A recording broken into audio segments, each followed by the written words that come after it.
Aglurai. Down. Aglurai. Down. Aglurai. Down. Patukule dizo. Akulukwewa. Patukule dizo. Akulukwewa. Patukule dizo. Akulukwewa.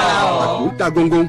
Wanta vai. Akunta gongong. Wanta vai. Akunta gongong. Wanta vai. Bonsoir, chers enfants. Bonsoir, grand-père.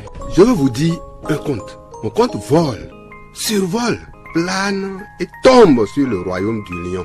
Oh, ça tombe sur lui. Mon conte roule, bondit, rebondit et tombe sur le lion lui-même, le roi de la forêt. Oh, ça tombe sur lui. Enfin, mon conte tourne, retourne, saute et tombe sur un jeune pêcheur. Ah, ça tombe sur lui. Il était une fois, il y a bien longtemps, dans un royaume lointain, vivait le lion Janta et un jeune pêcheur appelé Agovier. C'était au temps où les hommes et les animaux se parlaient et se comprenaient bien. Et un jour, ce qui ne devrait pas arriver, arriva. Suivez plutôt.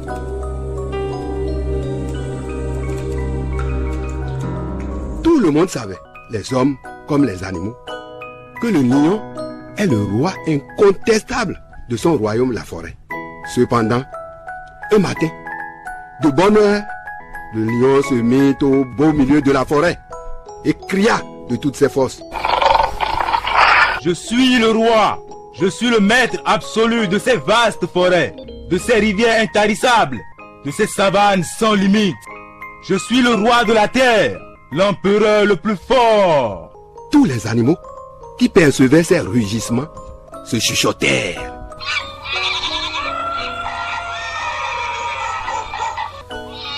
Qu'est-ce qui arrive au roi ce matin? Il cherche peut-être un prétexte encore pour nous dévorer. Mais le roi lion poursuivait toujours ses cris et ses intimidations.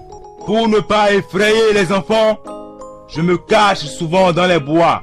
Et lorsque je rugis pour faire entendre ma voix, c'est pour dire attention aux hommes et aux animaux, du nord au sud, de l'est à l'ouest, que c'est moi le roi de la brousse qui arrive.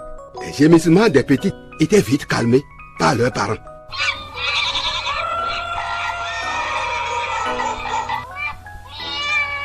Allez, taisez-vous. Calmez-vous. Et le roi lion continuait toujours à se glorifier. Et la terre avec tout ce qu'elle porte se met à trembler.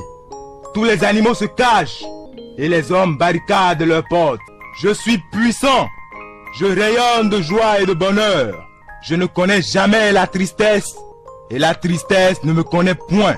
Ainsi parlait le roi lion, vaniteux et orgueilleux, jusqu'au jour où une grande famine s'empara du pays. Les hommes et les animaux mouraient de faim. Partout régnait la désolation et les pleurs. Cependant, le roi lion Janta se moquait toujours du malheur des autres.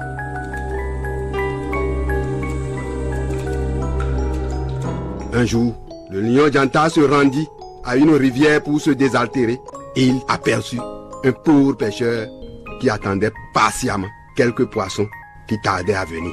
Et le lion Janta s'approcha du jeune pêcheur. Hé, pauvre homme, que fais-tu là? Je cherche du poisson, juste pour calmer le ventre de mes petits. Misérable petit, arrête de te fatiguer et viens avec moi.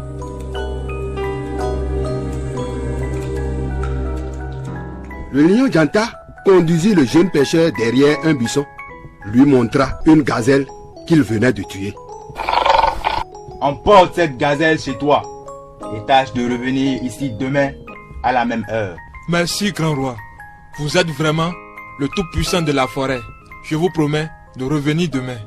En route, le jeune pêcheur, très content, embarqua son butin du jour et entonna un chant. Au va de vitele, agbangege renjawelu, ekunkaya gmayari o. Au va de vitele, agbangege renjawelu, ekunkaya gmayari o. O janta we wunbo janta dagbanu mi, mo glodue, mo glaja. O janta we wunbo janta dagbanu mi. Le pêcheur chantait ainsi jusqu'à la maison. Il était bien accueilli par ses enfants avec une grande joie. Chaque jour, le pêcheur se rendait derrière le buisson providentiel et trouvait du gibier qu'il emportait chez lui, et toujours en chantant au retour.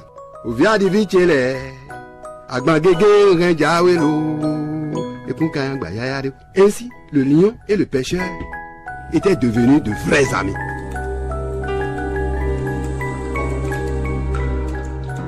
Et un jour, le lion venait rencontrer le pêcheur derrière le buisson et lui disait: Homme, ne connais-tu pas un remède qui puisse rendre malheureux? Depuis ma naissance, je n'ai jamais connu ni malheur, ni tristesse, ni inquiétude. J'en ai marre d'être puissant et heureux. J'aimerais goûter au malheur et le connaître. Après un moment de réflexion, l'homme le pêcheur lui répondit: Puissant lion, vous êtes pour moi plus qu'un ami, un bienfaiteur. Que deviendrai-je s'il vous arrive malheur? Écoute, ami, si tu veux que les liens de notre amitié deviennent plus solides et durables, indique-moi le remède que je te demande. Eh bien, grand roi, entrez dans vos forêts. Faites trembler les arbres et les montagnes par vos voix. Tuez gazelles, biches, antilopes, tortues et autres animaux, afin que je puisse constituer des provisions pour toute la saison. Je vous trouverai alors le remède qui s'appelle cloche du malheur. Ainsi, le lion chassa sans répit durant une semaine. Le pêcheur avait emmagasiné plus de gibier qu'il n'en expirait. Il ne lui restait qu'à exécuter sa part du contrat. Alors, le pêcheur alla trouver un forgeron qui lui fabriqua une grande et lourde cloche. Il enveloppa la cloche dans un chiffon et alla l'attacher solidement au cou du tout-puissant roi de la forêt qui voulait connaître le goût du malheur. Le lion, très satisfait, se leva et entra dans la brousse.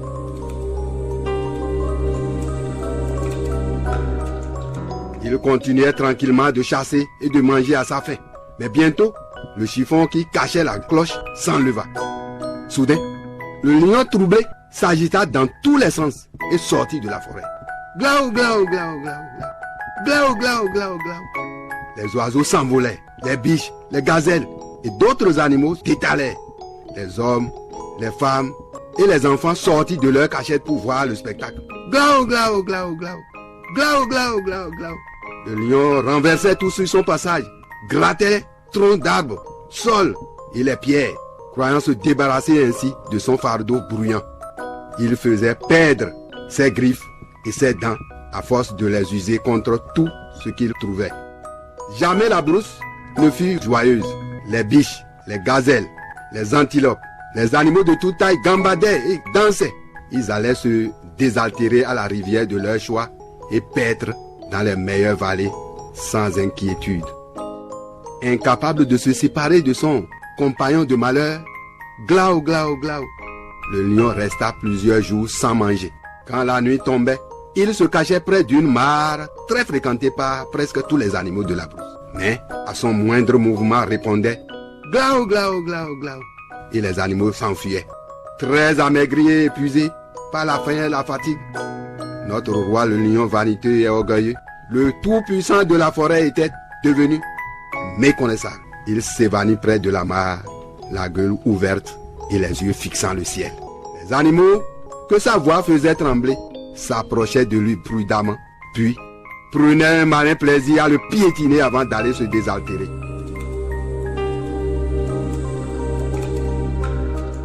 Mes chers enfants et petits-enfants, ainsi s'acheva le règne tout-puissant et sans pitié du lion Janta, vaniteux et orgueilleux. Quelle sagesse retenir dans ce conte? Grand-père, est-ce que le lion n'a pas de petit pour hériter son trône et continuer la terreur? Belle question.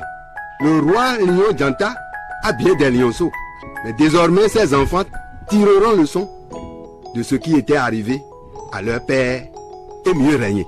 Grand-père, est-ce qu'un homme peut régner comme ce lion vaniteux? Très belle question. Bien entendu, malheureusement. Il y a des hommes qui se comportent même pire.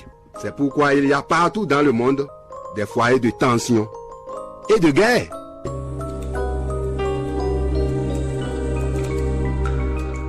Mais, mes chers enfants, il faut toujours cultiver l'amour et la paix partout où vous êtes.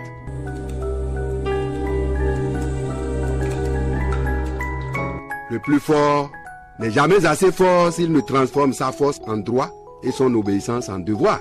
Car l'homme puissant finit toujours par périr des effets de sa puissance. Gardez jalousement cette leçon de vie.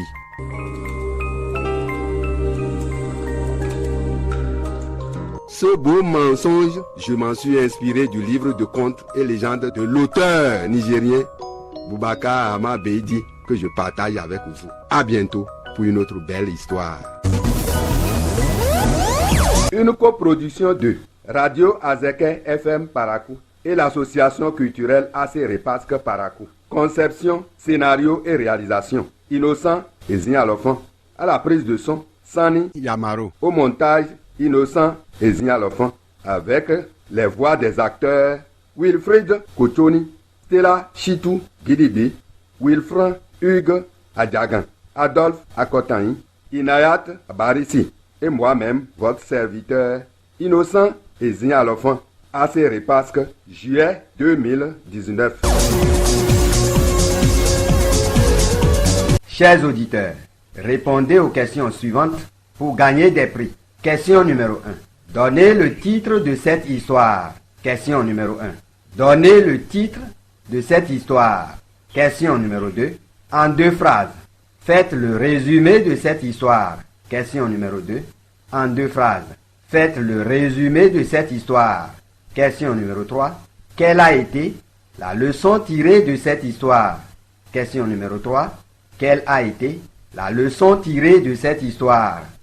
Envoyez vos réponses par SMS aujourd'hui, avant 18h, au 229 97 46 22 90. Envoyez vos réponses par SMS aujourd'hui, avant 18h, au 229 97 46 22 90. N'oubliez pas de mentionner vos noms, prénoms et le numéro de l'histoire. N'oubliez pas de mentionner vos noms, prénoms et le numéro de l'histoire. Bonne chance!